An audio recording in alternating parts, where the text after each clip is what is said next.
Welcome back to Animated Times. Joe Todd with you. Today we're going to talk about TV deaths that happened because the actor really died. Thanks to series like Game of Thrones and The Walking Dead that have made killing off main characters as a normal part of series story development, it's not uncommon for surprise deaths to occur on the small screen. But sometimes characters' deaths aren't planned, but rather have come as a result of an actor dying in real life. Following the recent death of Riverdale actor Luke Perry, it has been confirmed that the character on CW's popular teen drama will also meet his demise. Over the years, plenty of actors have died unexpectedly, leaving series creators little choice but to announce the death of their characters as well.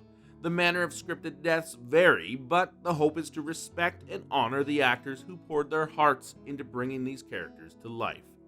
Debbie Wolowitz, Big Bang Theory. While Miss Wolowitz was never actually seen on camera, her loud and shrill voice permeated many an episode as she yelled at her mama's boy son Howard, Simon Helberg, to rub her feet, or just reminded him of her importance in his life. When the actor who voiced Debbie, Carol Ann Susie, passed away, Mrs. Wolowitz met her end too, dying in her sleep. An entire episode was dedicated to the character's death, serving as a tribute both to the character and the actress who was part of the cast since the beginning. John Ritter, 8 Simple Rules for Dating My Teenage Daughter. It was the shock when Ritter died suddenly while filming this sitcom about a father trying to navigate life with teenage daughters. Naturally, his death impacted the very premise of the show, not to mention that Ritter, a tremendous on-screen talent, would be impossible to replace.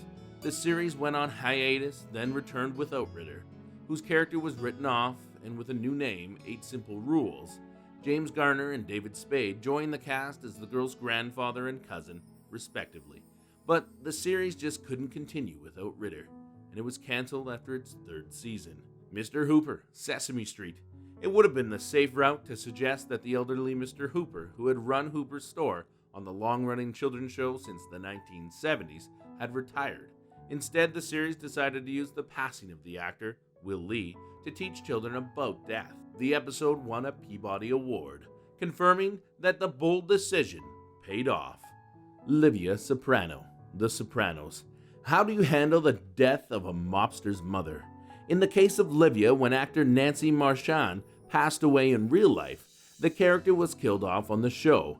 It was clear her performance could never be replaced. Livia was ranked as the 3rd greatest TV villains of all time by Rolling Stone, and the character reportedly was set for a major story arc in the upcoming season. Interestingly, they brought her back for one last scene by digitally superimposing Marchand's head onto another actor's body, and using outtakes and dialogue from earlier episodes. Peter Gregory, Silicon Valley. One of the most compelling characters on the series, it was terrible news when actor Christopher Evan Welch, who played the awkward, eccentric billionaire tech investor, a character loosely based on PayPal and Facebook titan Peter Thiel, discovered that he was on borrowed time just prior to shooting the series' pilot episode. He only appeared in 5 episodes before he died, after which the show had to be rewritten to remove the character. On the series, the character died under strange circumstances while away on a safari. Edna Crabapple, The Simpsons. It might seem like a voice actor is easy to replace, but in the case of an established character like Edna Crabapple, who had such a memorable and distinct voice provided by Marcia Wallace, the series thought it best to simply retire the character after Wallace's passing. The character's death was briefly referenced in an episode, but was more notably honored in a brief yet touching section of the episode's opening sequence. Finn Hudson, Glee. Cory Monteith sadly died at a young age, creating a tough scenario for a cheery series about a group of oddball kids in a high school glee club. Rather than recast another actor to play a strapping young jock with a heart of gold, the series dealt with Monteith's death head-on, deciding that Finn himself would die, and the teenage characters and actors could grieve on screen in kind. Coach, Cheers. When you think Cheers, you probably visualize Woody Harrelson, and Sam tending bar, but Harrison actually joined the cast in the 4th season, following the death of original bartender Ernie Coach Pantuso, who was played by Nicholas Colasanto. Viewers were told that Coach passed away, but we didn't get much information about the circumstances. Instead, the announcement of his death was used as a way to introduce Woody as Coach's former pen pal. Bill McNeil, News Radio. The world was in shock when revered comedic talent Phil Hartman was tragically killed. At the time, he was appearing on the sitcom as news co-anchor for the fictional WNYX News radio station. In the series, it was said that McNeil died of a heart attack.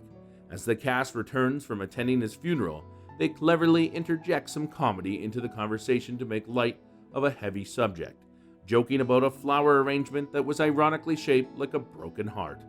John Lovitz, another Saturday Night Live alum, played the role of McNeil's successor. Owen Granger, NCIS Los Angeles. Revered actor Michael Ferrer, known for his roles in movies like RoboCop and series like Twin Peaks, died in 2017. After the character was stabbed and taken to the hospital, the series dealt with Ferrer's death by having Granger seemingly disappear, leaving a note saying he had unfinished business to take care of. The episode ended with a touching tribute to the actor.